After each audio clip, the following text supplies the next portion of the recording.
Here's today's letter. It says, Dear Jonna, I was pulled over for speeding. While sitting in my car, waiting for the cop to process my license, a second cop asked if I had been drinking. I told the truth. I had, but not much.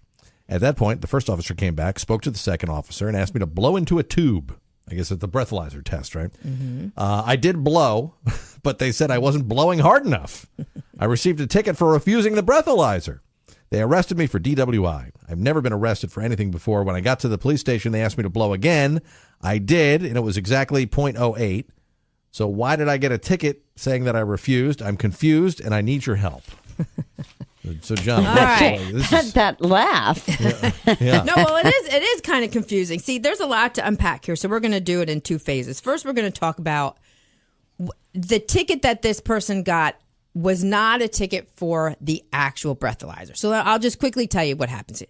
Let's say you get, Boris, you're leaving here today, you get pulled over under suspicion of DWI because you often come to work a little liquored up. We know that, right? Well, it's the only way I get through the day. That's the only way. All right, so you get pulled over for that. What happens at the side of the road is totally different than what's going to happen to you if you get arrested and go to the police station. So, for example, in this person's letter, he's saying, look, I was speeding, whatever, sat in my car. They asked me to blow into the, quote, breathalyzer at the side of the road. That's not really the breathalyzer. When you blow into a device at the side of the road, it's a screening device. It's a preliminary screening device.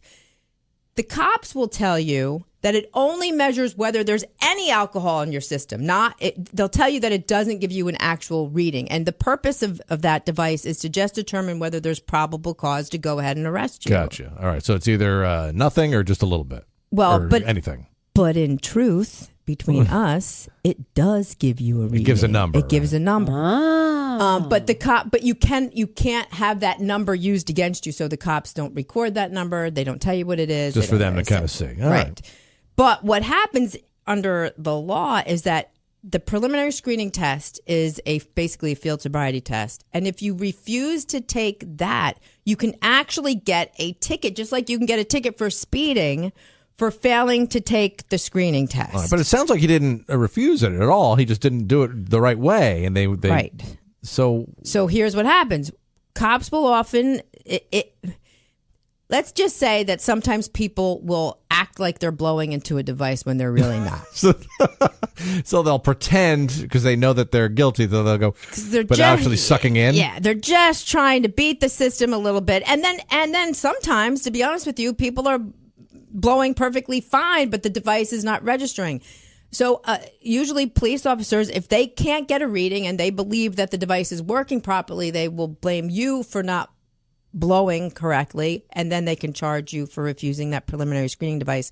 So here's my question. I know you say that some people try to get out of it by just blowing a little bit. What if somebody has like asthma or something like that, or they really can't blow? Because I've seen, like on TV and stuff, they tell them to keep blowing. It seems like it's not that easy to do. And that's happened before, people with real lung conditions. And it's something that you'll end up using in defense of whether or not somebody actually refused to blow.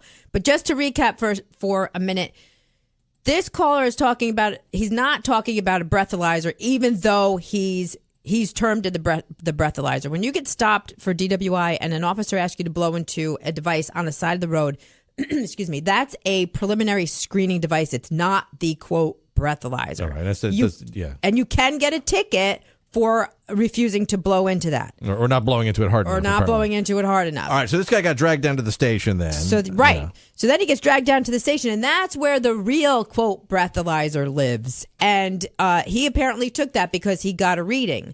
So not to confuse the two, if you get to the police station and you refuse to take or don't blow hard enough and the police think you're refusing to take the breathalyzer, that's a whole different ball game.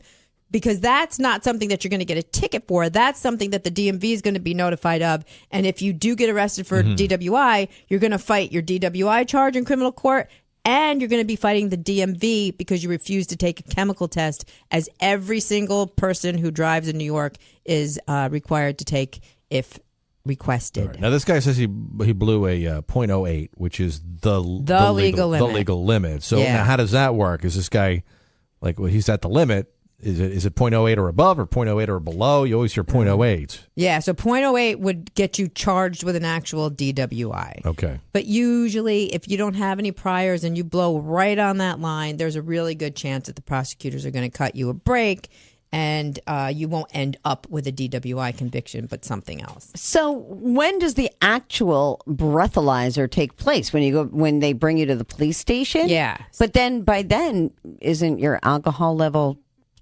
lower? Could be up or down. It actually could be higher. It could be up or down, so right. Depending on when you had that last drink? Yeah. It takes a while to get through your bloodstream. And all those, they're supposed to know all of the times, the time of your stop, the time you take that breathalyzer, because some of that information is going to be quite relevant in your defense.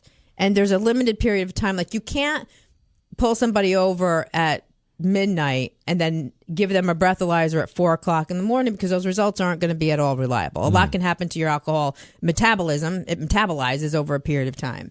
So yeah, there's a short window of time to get that done.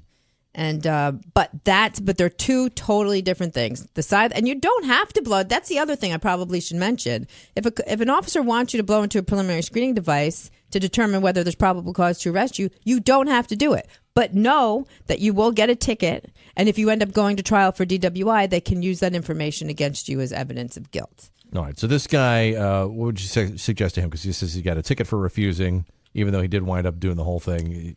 Yeah. So for him, because he's going to get arrested if he didn't mention it. But if you blow a 0.08, I'm sure he's got a DWI charge. So when you're working out the whole DWI case, they're going to get rid of that. Yeah, they're going to get rid of the little ticket. So you're saying that's the least of his problems. That is the least of his worries. Right. But I hope we cleared his confusion. Thank you very much, Jonna.